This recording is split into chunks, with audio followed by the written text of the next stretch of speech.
আসসালামু আলাইকুম রহমতুল্লাহ বরকাত। আমার আরেকটি নতুন ভিডিওতে আপনাদেরকে স্বাগত। আজকে আমার মেয়ে আসছিল আমার দোকানে, তো বাসা যাওয়ার মুহূর্তে একটা ভিডিও করলাম। তো আজকে আলোচনা করব প্রাণীদের প্রতি দয়া প্রদর্শনী গুনামাফ।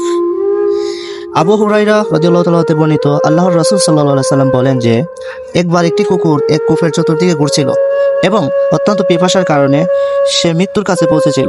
তখন বনী ইসরাইলের বেবিচারানীদের একজন কুকুরটি অবস্থা লক্ষ্য করলো এবং তার পায়ের মোজা দিয়ে পানি সংগ্রহ করে কুকুরটিকে পান করালো।